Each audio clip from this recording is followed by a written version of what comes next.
Seri 11 Bukek Xiansu. Suling Emas Naga Siluman. Cerita, Ho Ping Hu.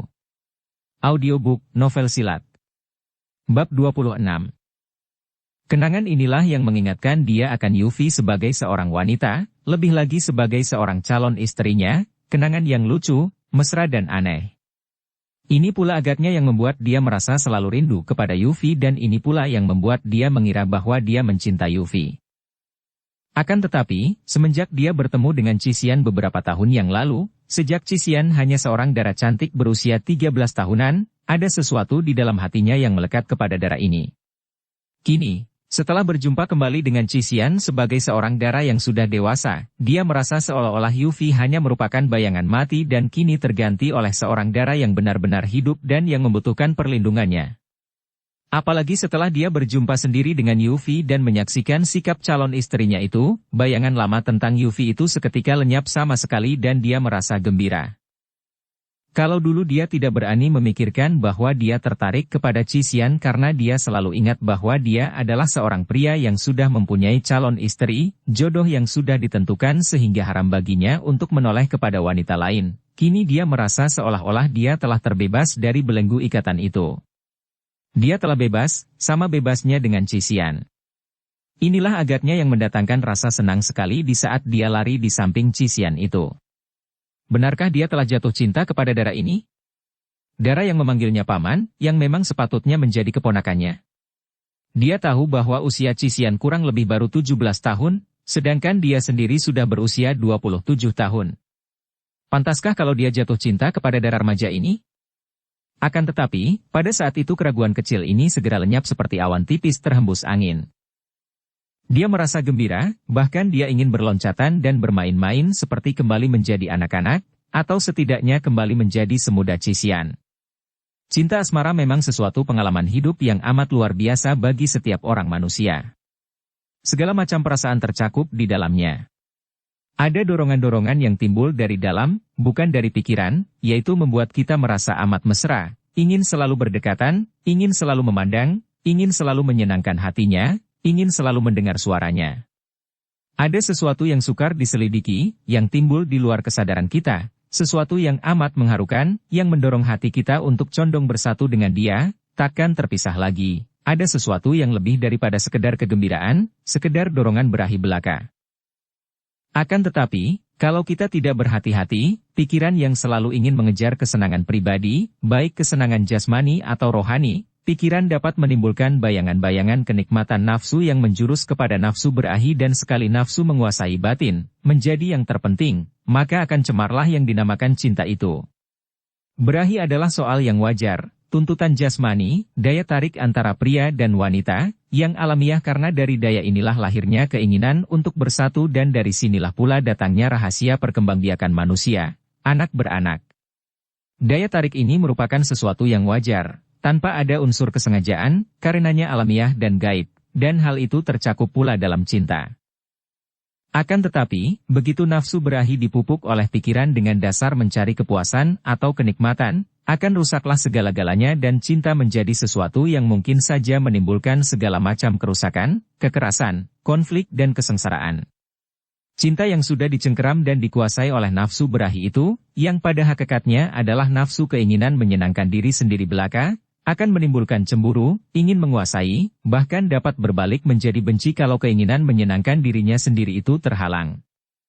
Akan tetapi, kalau pikiran membentuk nafsu keinginan menyenangkan diri sendiri itu tidak mencampuri, tidak mengotori, yang tinggal hanyalah kewajaran cinta yang amat indah, cinta yang sinarnya memenuhi seluruh jagat dan menembus ke lubuk hati setiap orang manusia, yang getarannya menghidupkan segala sesuatu yang nampak maupun yang tidak nampak. Kalau sudah ada sinar dan getaran cinta itu, maka tidak ada lagi persoalan, segala sesuatu menjadi indah dan suci, bahkan berahi pun menjadi sesuatu yang indah dan suci. Cinta asmara antara seorang pria dan seorang wanita pun menjadi sesuatu yang indah dalam sinar cinta kasih. Pada saat Kam Hong berlari-larian dengan Cisian itu, sinar cinta kasih menerangi hatinya, mendatangkan perasaan yang amat luar biasa, kebahagiaan yang tidak terpisah dari alam, dari segala-galanya yang nampak. Batinnya begitu penuh dengan kebebasan dan keheningan, yang ada hanya rasa bahagia itu saja, yang lain-lain tidak ada lagi. Kiranya setiap orang pernah merasakan hal ini, namun sayang, hanya sekilas saja karena batin sudah diserbu lagi oleh keinginan-keinginan memuaskan diri dengan kesenangan-kesenangan. Bahkan rasa bahagia itu pun lalu berubah menjadi kesenangan yang dikejar-kejar. Sayang. Ketika mereka tiba di puncak bukit, tiba-tiba Cisian yang agak terengah-engah karena memang tenaganya belum kuat benar dan dia tadi telah mengerahkan terlalu banyak tenaga, berhenti berlari dan menuding ke depan. Keringat halus memenuhi leher dan dahinya. Kam Hong ikut memandang ke depan dan nampaklah olehnya seorang pemuda di atas lereng bukit di depan, lalu pemuda itu berhenti dan muncul dua orang kakek. Agaknya terjadi percekcokan dan pemuda itu berkelahi dengan dua orang kakek. Akan tetapi hanya dalam waktu singkat, pemuda itu kena ditawan, agaknya pingsan lalu dipanggul oleh seorang di antara dua kakek itu dan dibawa pergi. Dia itu Chu Pek In, kata Kam Hong. Cisian, kau tunggu saja di sini, aku harus mengejar mereka dan menolong Nona Chu. Setelah berkata demikian, sekali berkelebat saja Kam Hong telah pergi dan lenyap dari situ, mengejar ke depan, turun dari puncak bukit itu. Cisian juga mengenal bahwa pemuda yang ditawan oleh dua orang kakek itu adalah Chu Pek In, gadis putri majikan Lembah Suling Emas atau yang kini dirubah namanya menjadi Lembah Naga Siluman, merasa tidak enak ditinggal sendirian saja di puncak bukit yang sunyi itu. Maka dia pun lalu mengerahkan tenaganya ikut lari mengejar turun dari puncak itu. Akan tetapi, ternyata dua orang kakek itu sudah tidak nampak lagi bayangan mereka dan juga Kam Hong sudah lenyap sehingga Cisian menjadi bingung. Akan tetapi dia masih terus mengejar, lari turun bukit menuju ke bukit di mana tadi Pek In dan dua orang kakek itu nampak. Dengan napas terengah-engah dan tubuh basah oleh keringat akhirnya Cisian terpaksa berhenti di lereng bukit itu karena dia merasa bingung. Dia tidak tahu kemana larinya dua orang kakek yang menawan Chu Pek In tadi, juga tidak lagi melihat bayangan Kam Hong yang mengejar mereka. Dia juga tidak tahu apakah dia tidak tersesat jalan. Dia merasa bingung dan khawatir. Membayangkan bahwa dia akan terpisah selamanya dari Kam Hong, ingin rasanya dia menangis dan ingin dia berteriak-teriak memanggil nama Kam Hong. Akan tetapi dia menahan diri. Dia merasa malu kalau harus berteriak-teriak memanggil, apalagi baru saja Kam Hong telah menegurnya. Dia tidak akan sembarangan lagi membuka mulut. Pula, Kam Hong adalah seorang pendekar yang memiliki kesaktian hebat, apa sukarnya bagi pendekar itu untuk mencari dan menemukannya. Dia harus bersikap tenang, seperti Kam Hong. Bukankah dia juga diakui sebagai adik seperguruan? Masa adik seperguruan pendekar suling emas yang perkasa itu harus menjadi seorang gadis cengeng dan penakut? Dengan pikiran itu yang merupakan hiburan baginya, pulih kembali semangat dan keberaniannya dan mulailah dia berjalan menuruni bukit itu dengan hati-hati sambil memasang mata, tidak lagi lari seperti tadi. Hari telah makin menua, matahari mulai ke barat. Dan biarpun dia mulai merasa khawatir lagi, namun diberani-beranikan hatinya dan dia melangkah terus. Dia mendaki bukit penuh salju di depan karena dia melihat tapak kaki di atas salju tebal. Ketika dia tiba di lereng bukit itu, tiba-tiba dia berhenti melangkah dan memasang telinga dengan penuh perhatian. Ada suara berdengung-dengung atau mengaung-aung dari arah kiri. Tadinya dia mengira bahwa itu suara suling dari Kam Hong. Akan tetapi ternyata bukan, suara suling tidak seperti itu, mengaung dan kadang-kadang berdesing tajam itu lebih mirip suara gerakan pedang yang luar biasa sekali, akan tetapi dia pun meragu karena mana mungkin gerakan pedang biasa berdengung seperti itu, seperti berirama dan menyanyikan lagu aneh. Betapapun juga, dia merasa yakin bahwa itu pasti bukan suara angin bertiup melalui lubang atau mempermainkan pohon karena di bukit itu semua pohon gundul tertutup salju. Satu-satunya kemungkinan adalah bahwa suara itu tentu ditimbulkan oleh manusia, dan siapapun adanya manusia itu, harus dia temui untuk ditanya kalau-kalau tadi melihat Kam Hong. Dan siapapun dia, lebih baik bertemu manusia lain daripada berkeliaran seorang diri saja di tempat yang lengang itu.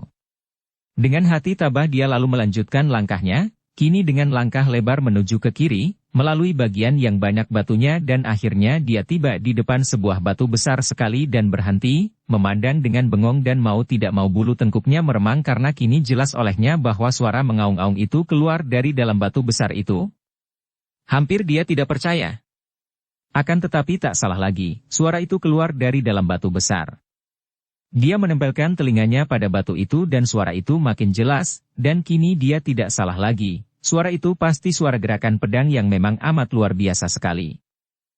Akan tetapi, mana mungkin pedang digerakkan orang di dalam sebuah batu yang amat besar, sebesar pondok. Mulailah dia membayangkan siluman atau iblis penghuni batu besar itu. Akan tetapi, selama hidupnya, biarpun dia seringkali mendengar dongeng tentang setan dan iblis, dia belum pernah bertemu dengan iblis. Maka dia lalu mengambil sebuah batu dan mengetuk-ngetuk batu besar itu beberapa kali. Dan tiba-tiba suara mengaung-aung itu pun berhenti. Suasana menjadi sunyi sekali setelah suara itu berhenti, sunyi yang terasa amat tidak enak bagi Cisian. Suara itu setidaknya meyakinkan dia bahwa dia tidak seorang diri saja di tempat yang lengang itu. Dan menghilangnya suara itu membuat dia merasa ditinggalkan sendirian lagi. Maka dia mengetuk-ngetuk lagi pada batu besar dan kini disusul teriakannya. "Hai! Adakah orang di dalam batu ini?" Karena ketegangan hatinya takut ditinggalkan orang, Cisian sampai tidak sadar betapa lucunya pertanyaan yang dikeluarkannya itu. Biasanya, kalau orang bertanya, tentu bertanya apakah ada orang di dalam rumah, tapi kini dia bertanya apakah ada orang di dalam batu. Mana mungkin ada orang di dalam batu? "Hai! Siapakah yang berada di dalam batu?" Kembali dia berteriak dan memukul-mukulkan batu yang dipegangnya itu pada batu besar. Tiba-tiba terdengar suara dari dalam batu. Suara itu terdengar aneh, seperti mulut tersumbat, akan tetapi cukup dapat didengarnya. "Sumoy, engkaukah itu?" Bukan main girangnya hatinya. "Tentu Kam Hong itu. Siapa lagi yang menyebutnya Sumoy kalau bukan Kam Hong?"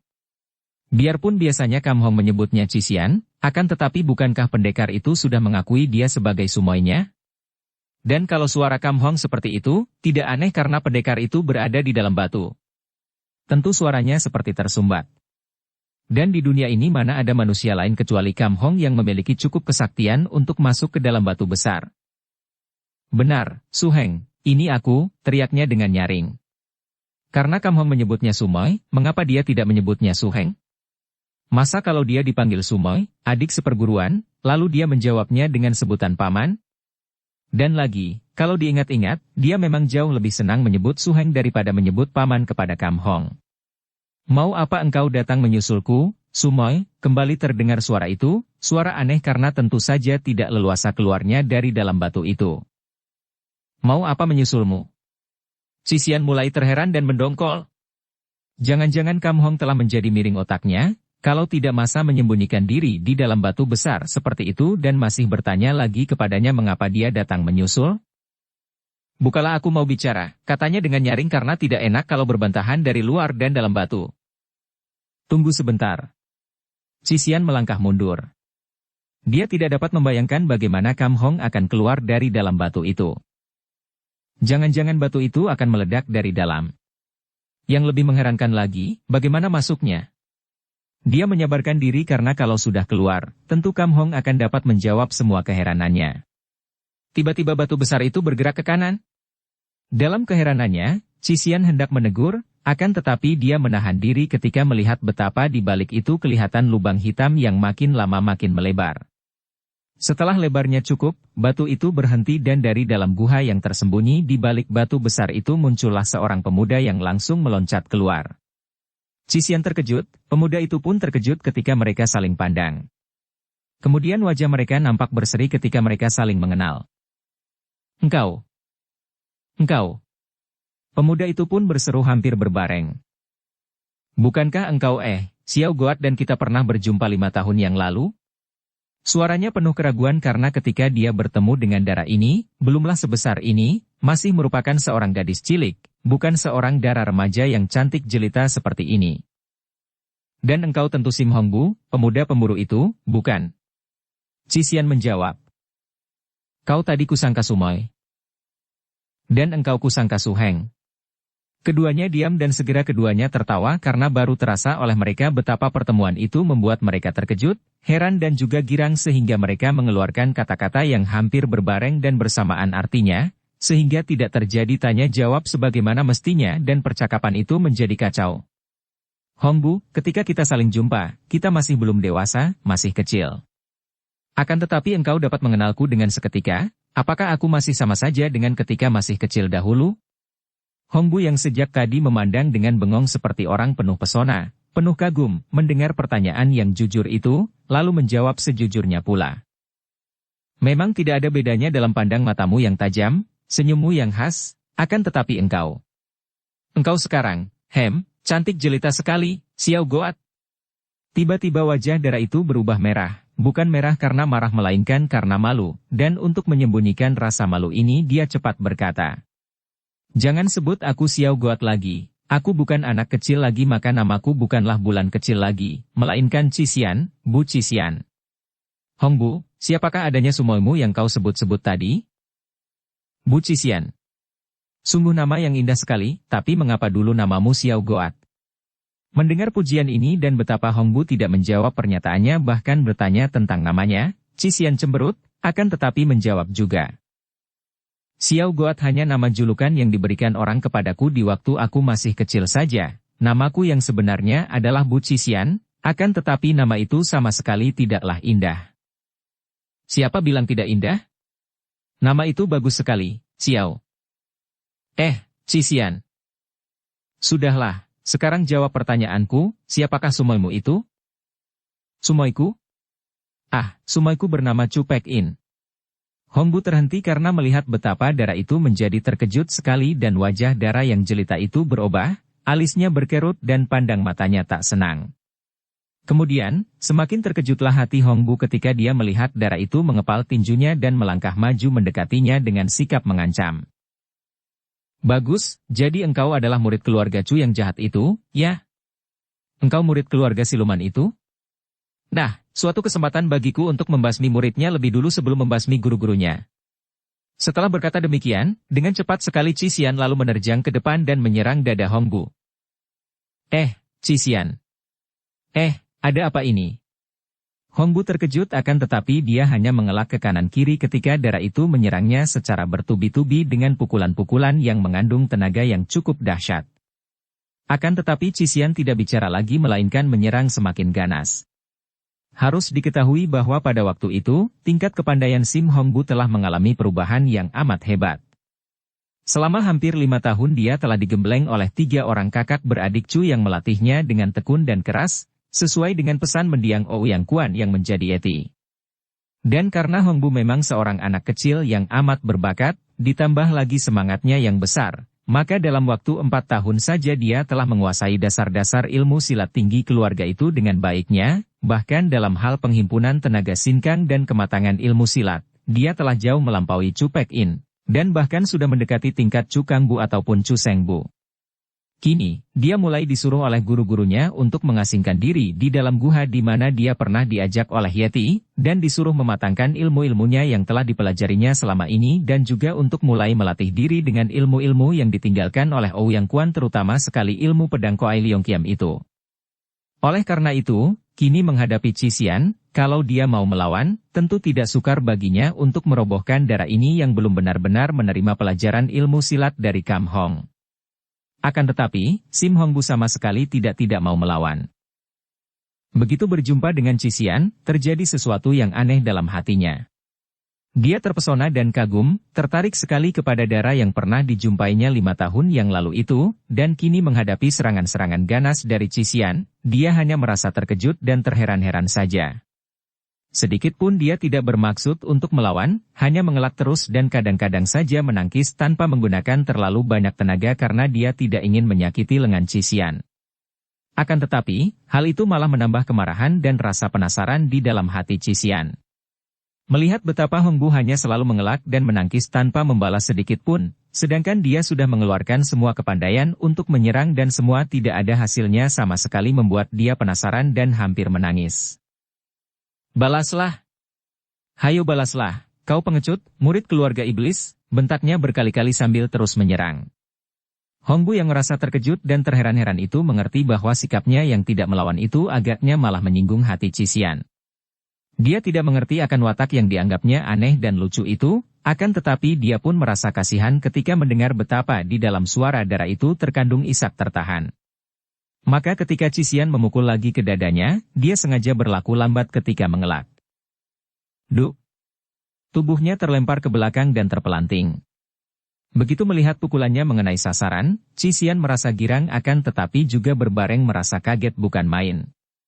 Akan tetapi hatinya lega melihat Hongbu tidak mati dan dia malah menjadi ragu-ragu untuk menyerang lebih lanjut ketika melihat Hongbu bangkit kembali dengan wajah memperlihatkan rasa penasaran dan juga kedukaan itu.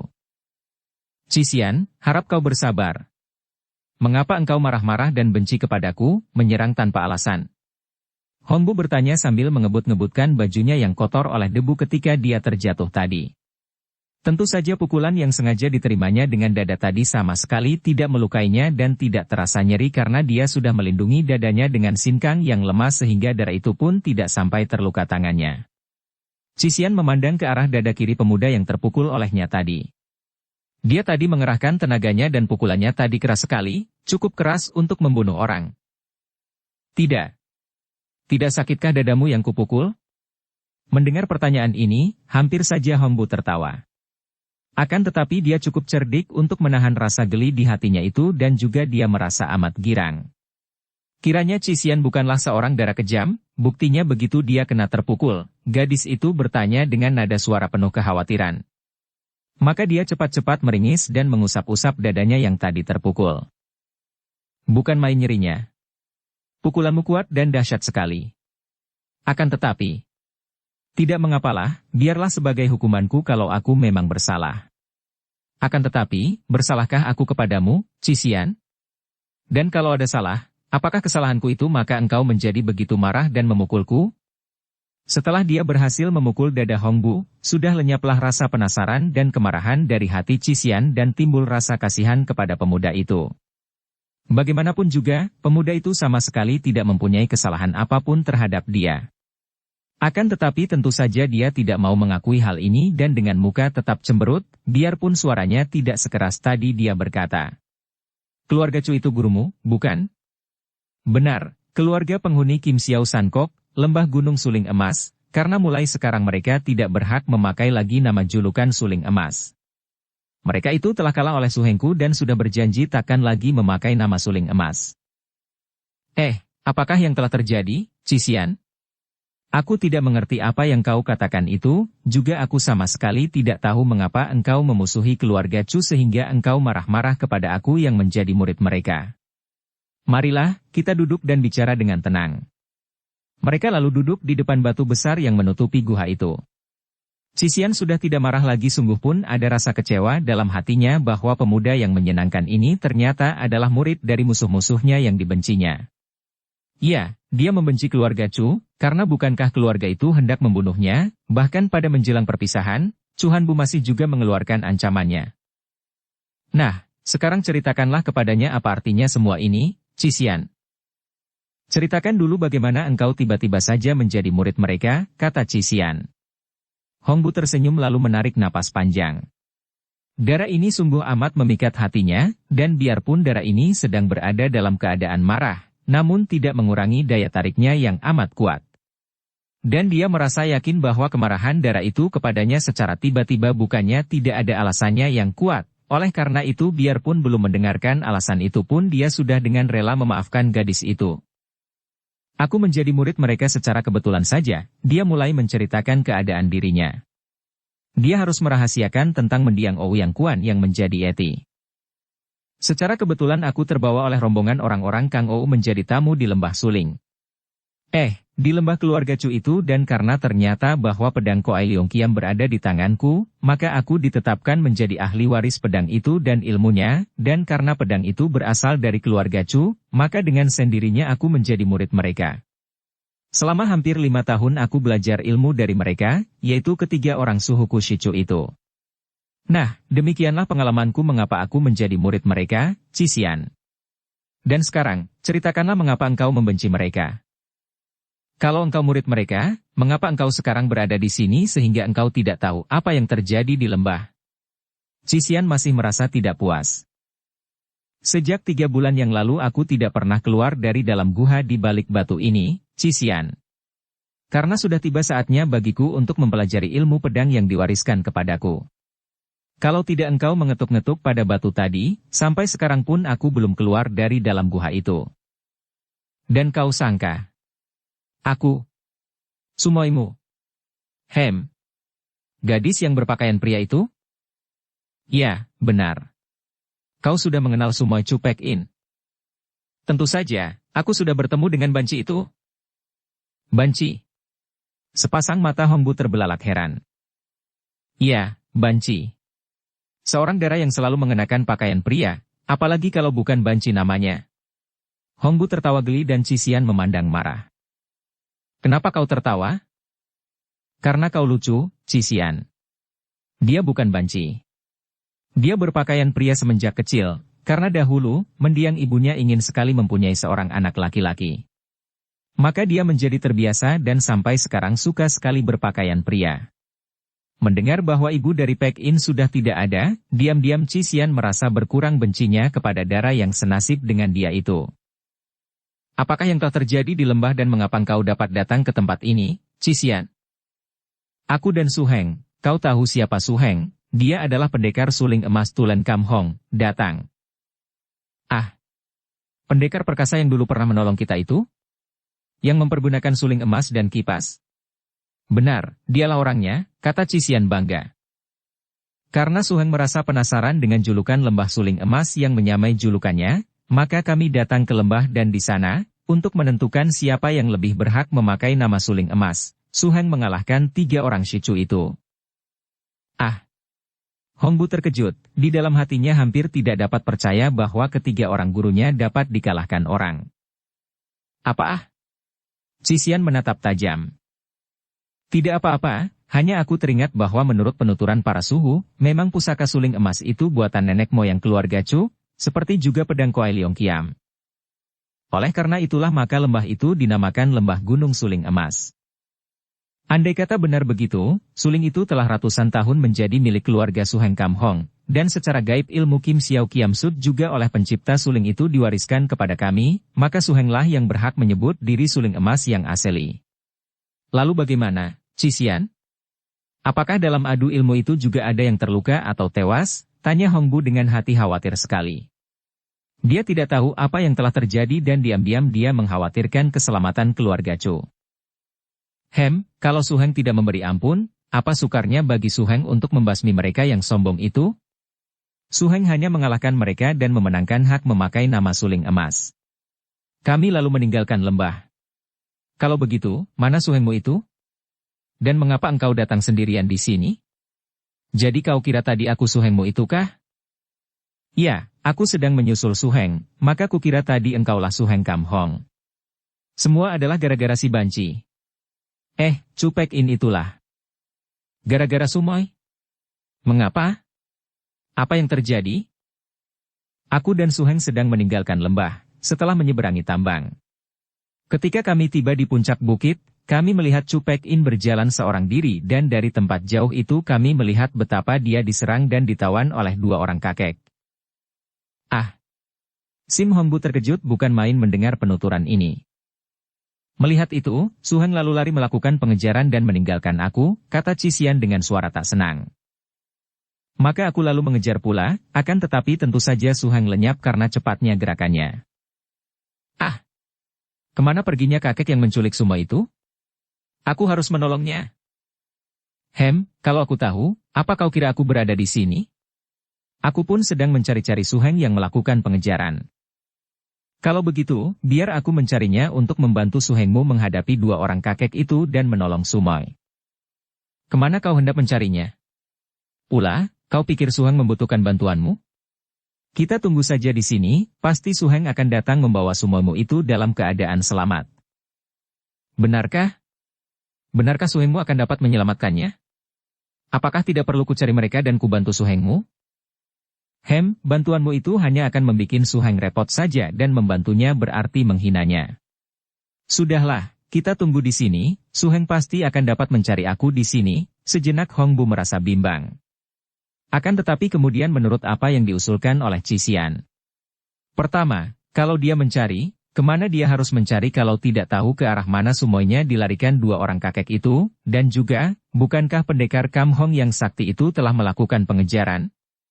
Kedua, kalau dia pergi, lalu bagaimana dengan Cisian yang seorang diri itu? Kalau begitu, marilah kita masuk ke dalam gua, Cisian. Hari sudah hampir gelap dan hawa akan sangat dingin malam ini di luar sini. Di dalam lebih hangat dan kita bisa menanti di dalam. Akan tetapi bagaimana kalau Su Heng datang mencariku di sini? Bukankah Su Hengmu sedang menolong Sumoy? Sumoy tahu akan tempat ini walaupun dia belum pernah memasuki gua ini. Dan andai kata Sumoy langsung kembali ke lembah, besok pagi-pagi kita dapat menyusul ke lembah dan tentu kita akan mendengar segalanya dan engkau akan dapat bertemu dengan Su Hengmu. Karena tidak ada lain jalan dan memang cuaca mulai menjadi gelap dan hawa menjadi dingin sekali, Cician mengikuti Hongbu memasuki gua itu dan dia melihat dengan penuh takjub betapa pemuda itu mendorong batu besar itu dengan tangan kirinya saja untuk menutup lubang gua itu. Diam-diam dia merasa heran mengapa tadi ketika menangkisnya, dia tidak merasakan kedahsyatan tenaga tangan pemuda itu. Akan tetapi dia tidak sempat lagi memikirkan hal ini karena ketika Hongbu menyalakan api penerangan, dia menjadi takjub bukan main menyaksikan keindahan gua itu yang seolah-olah merupakan sebuah dunia lain dengan dinding-dinding es yang kemilau dan runcing bergantungan dari langit. Akan tetapi, untuk tidak membuka rahasia tempat itu, Hongbu tidak mengajak Cician ke sebelah dalam di mana terdapat mayat-mayat yang tidak rusak karena terbungkus oleh es. Mereka hanya duduk di ruangan depan yang luas dan Cician menerima dengan girang ketika Hongbu menghidangkan roti kering dan air jernih untuk makan malam. Mereka makan minum sambil mengobrol dan diam-diam Hongbu harus mengakui bahwa dia tertarik sekali kepada Cician, dan dia merasa khawatir karena menduga bahwa dia telah jatuh cinta kepada dara itu. Segala gerak-gerik bibirnya ketika bicara, cara dara itu menggerakkan cuping hidung tanpa disadarinya, lesung pipit di tepi mulut sebelah kiri, cara dara itu memandang dengan kepala agak dimiringkan, cara dara itu mengusap anak rambut yang berjuntai di dahinya, pendeknya setiap gerak-gerik dara itu begitu menarik dan mempesonakan hatinya, membuatnya tergila-gila. Di lain pihak, Cician juga amat suka kepada Hongbu karena semenjak pertemuan 5 tahun yang lalu, dia tahu bahwa pemuda itu adalah seorang pemuda yang berwatak mulia, gagah perkasa dan juga jujur. Oleh karena itu, ketika malam telah larut dan dia telah mengantuk, dia tidak ragu-ragu sama sekali ketika Hongbu mempersilakan dia mengasuh dan tidur di atas setumpuk daun kering di sudut ruangan depan gua itu. Dia tidak merasa takut dan khawatir sama sekali dan sebentar saja, dara yang sudah lelah ini tertidur pulas. Hongbu berjaga tak jauh di situ sambil menjaga api unggun agar tidak sampai padam untuk memberi hawa hangat kepada dara yang sedang tidur pulas. Sambil menatap ke arah wajah dan tubuh yang tidur miring itu, berkali-kali Hongbu menghela napas panjang. Melihat betapa hawa amat dingin dan biarpun di situ tidak sedingin di luar, apalagi sudah ada api unggun yang bernyala, akan tetapi tetap saja dara itu tidur meringkuk kedinginan, dia lalu masuk ke dalam, mengambil baju mantelnya dan menyelimuti Cician, kemudian duduk kembali dekat api unggun. Sementara itu, Kam Hong yang melakukan pengejaran terpaksa harus mengerahkan tenaganya karena 2 orang kakek yang menawan Pek In itu juga lihai sekali dan dapat melarikan diri dengan kecepatan luar biasa dan selain itu memang jarak di antara mereka cukup jauh.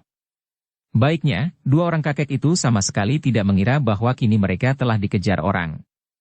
Karena inilah agaknya maka Kam Hong akhirnya dapat juga menyusul 2 orang kakek itu.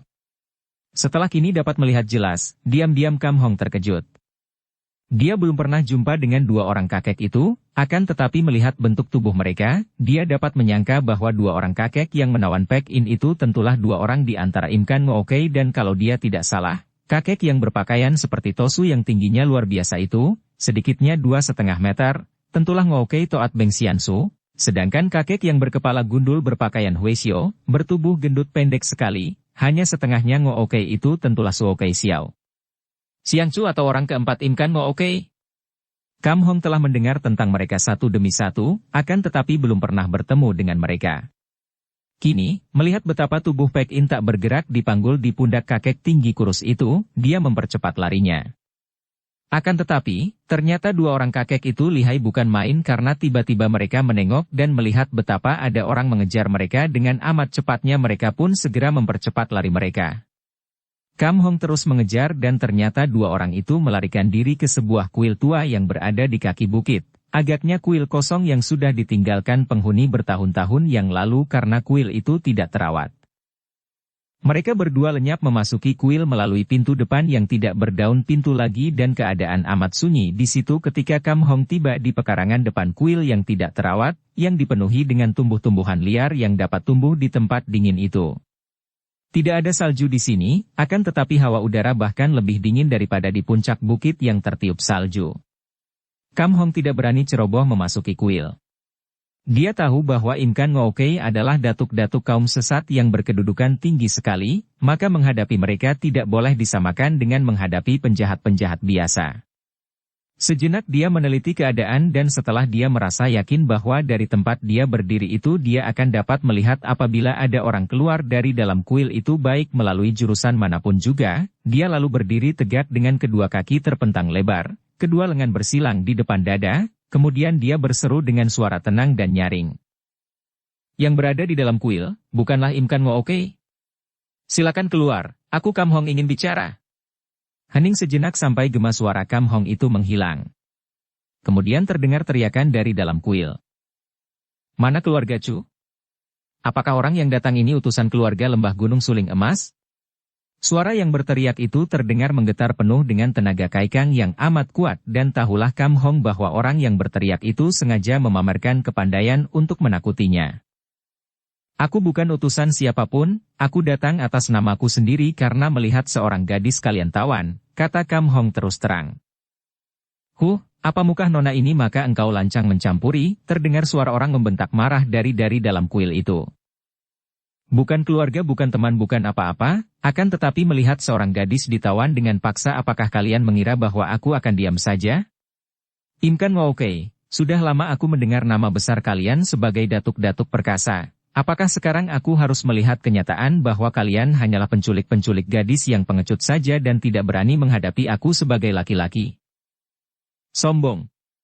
Tiba-tiba sesosok bayangan seperti bola menggelundung dari pintu kuil dan tahu-tahu seorang pendek gendut seperti Hui Xiao itu sudah mencelat ke depan dan menghantam ke arah dada Kam Hong setelah tadi menggelundung seperti seekor binatang terenggiling turun dari lereng. Hantaman itu dahsyat bukan main sampai angin pukulan terasa menyambar oleh Kam Hong. Melihat serangan maut ini, Kam Hong maklum betapa lihai dan kejamnya orang ini, maka dia pun mengerahkan tenaga pada lengan kirinya dan menangkis. Bres! Tubuh yang pendek gendut itu terguling dan kembali tubuh itu bergulingan menjauh, lalu meloncat bangun dengan mata terbelalak memandang ke arah pemuda yang mampu menangkis serangannya sehebat itu. Dugaan Kam Hong memang tepat karena pada saat itu, dari pintu kuil keluarlah 4 orang lain dan dengan penuh perhatian Kam Hong memandang ke arah mereka, dan diyakini bertemu dengan 5 orang yang gambarannya telah lama dia dengar sebagai Im Kan Ngoke. Orang pertama adalah seorang kakek yang wajahnya mirip seekor gorila, gerak-geriknya halus dan biarpun wajahnya mengerikan seperti gorila, namun mulutnya selalu membayangkan senyum ramah. Inilah Toa Ukei Suloti, orang pertama dari Im Kan Ngoke. Orang kedua merupakan seorang nenek yang mukanya tertutup topeng tengkorak. Tubuhnya kecil ramping seperti tubuh wanita muda. Sepasang mata di balik tengkorak itu mencorong seperti mata setan, agak kemerahan mengerikan. Inilah Jiokei Kui Binionio, orang kedua dari 5 jahat dari akhirat ini. Orang ketiga merupakan seorang kakek raksasa yang berkepala botak, memakai mantel merah dan pakaiannya mewah, sikapnya penuh wibawa dan pandang matanya bengis. Inilah Semoukei Banhua Senjin, orang ketiga. Orang keempat adalah Suokei Xiao Xiangcu yang tadi telah menyerang Kam Hong, seorang Hui Xiao pendek gendut yang mukanya nampak gembira. Sedangkan orang kelima, yang kini memanggul tubuh Pek In yang lemas, adalah Ngoukei Toat Beng Xiansu yang jangkung seperti gila. Kakek kelima ini mukanya selalu nampak sedih dan matanya sipit hampir selalu terpejam. Setelah yakin benar bahwa mereka ini adalah Im Kan Ngoke, Kam Hong lalu menjura dan berkata, kiranya benar bahwa aku berhadapan dengan Im Kan Ngoke yang tersohor. Mengingat akan besarnya nama Ngowi, maka aku harap Ngowi akan bersikap sesuai dengan kedudukan dan suka membebaskan gadis ini, dan aku bersedia untuk minta maaf atas gangguanku ini. Kam Hong tidak ingin menanam bibit permusuhan, apalagi dengan 5 orang datuk kaum sesat ini. Bukan dia merasa takut, akan tetapi dia merasa segan untuk mencari permusuhan yang berarti akan mendatangkan gangguan terus-menerus dalam kehidupannya. 5 orang itu pun mengamati Kam Hong dengan penuh perhatian dan mereka pun merasa heran mengapa mereka belum mengenal pemuda ini, padahal, melihat betapa pemuda ini tadi menangkis serangan Suokei, jelas membuktikan bahwa pemuda ini bukan orang sembarangan. Siapakah engkau? Tanya Toa Ukei Suloti, seperti biasa suaranya amat halus dan ramah. Namaku Kam Hong dan sekali lagi kuharap Ngowi suka membebaskan gadis ini. Engkau sudah mengenal kami, akan tetapi masih berani mencampuri urusan kami? Apakah kau bosan hidup? Bocah Shikam, kalau kami tidak mau membebaskan gadis ini, habis engkau mau apa? Tiba-tiba Suoke yang merasa penasaran bertanya sambil mendekati Kam Hong. Kalau Ngowi memaksa, apa boleh buat, aku akan memberanikan diri untuk menyelamatkan gadis ini dengan menggunakan kekerasan, kata Kam Hong. Apa? Engkau menantang kami? Nah, mampuslah kalau begitu. Suoke sudah menerjang dan gerakannya cepat bukan main karena memang demikian watak para datuk sesat ini, selalu tidak segan-segan menggunakan kecurangan demi untuk mencapai kemenangan. Agaknya dari pertemuan tenaga pertama kali tadi, Suoke maklum bahwa pemuda sastrawan itu bukan merupakan lawan yang lemah, maka kini begitu dia menyerang, dia telah mempergunakan ilmunya yang paling diandalkan, yaitu pukulan katak buduk. Angin pukulan dahsyat menyambar disertai bau yang amis sekali, menyambar ke arah perut Kam Hong. Namun pemuda ini sudah siap sejak tadi, maka pukulan itu pun sudah dihadapinya dengan tenang. Cepat dia mengelak ke kiri dan mengambil keputusan untuk tidak memperpanjang waktu perkelahian. Yang terpenting bukanlah perkelahian itu, melainkan bagaimana dia harus menyelamatkan Paek In yang masih berada dalam pondongan Mooke. Kalau dia dapat merampas Paek In, dia dapat melarikan darah itu dan dia percaya bahwa dia akan dapat melarikan diri dengan selamat mengandalkan ginkangnya yang kini sudah meningkat dengan hebat sekali sejak dia mempelajari ilmu dengan menghimpun kaikang melalui ilmu bertiup suling. Maka, sekali mengelak ke kiri, dia sudah menubruk ke arah Mooke yang berdiri tak jauh dari situ, tangan kiri mencengkeram ke arah muka si tinggi kurus itu sedangkan tangan kanannya berusaha untuk merampas tubuh Chu Paek In. Serangannya ini dilakukan dengan kecepatan kilat sehingga mengejutkan Mooke. Akan tetapi, sayang sekali bahwa justru Mooke ini merupakan orang yang paling tinggi ginkangnya di antara para saudaranya, maka biarpun serangan itu amat hebat dan mengejutkan, si jangkung itu masih mampu melesat ke samping sehingga cengkeraman kedua tangan Kam Hong itu meleset dan saat itu Suoke sudah datang lagi menubruk dan menghantamnya. Terpaksa Kam Hong menangkis dan melayani Suoke yang merupakan seorang lawan yang tidak boleh dipandang ringan. Selagi dia mendesak Suoke, tiba-tiba ada sambaran angin dari belakangnya. Cepat dia membalik dan menangkis sambil balas memukul. Kiranya Ngooke sudah datang mengeroyoknya. Ketika Kam Hong melirik, ternyata bahwa si jangkung itu telah melepaskan Paek In ke atas tanah. Akan tetapi darah itu berada dalam keadaan tertotok sehingga tidak mampu bergerak dan di sana masih ada 3 orang dari Imkan Ngooke yang menjaganya. Diam-diam Kam Hong merasa kecewa sekali. Kalau begini caranya, akan lebih sukar untuk merampas Paek In dan agaknya jalan satu-satunya baginya adalah bahwa dia harus mengalahkan mereka lebih dulu. Baiklah kalau kalian menghendaki kekerasan, bentaknya dan segera tubuhnya bergerak dengan aneh dan cepat. Sedemikian, cepat gerakannya sehingga para pengeroyoknya itu tidak merasa mengeroyok satu orang lagi, bahkan mereka berhadapan dengan lebih dari 2 orang. Apalagi karena Kam Hong mengerahkan tenaga kaikang sehingga setiap kali mereka beradu lengan, Suoke dan Ngooke selalu terpental dan terhuyung, tanda bahwa mereka berdua itu kalah kuat.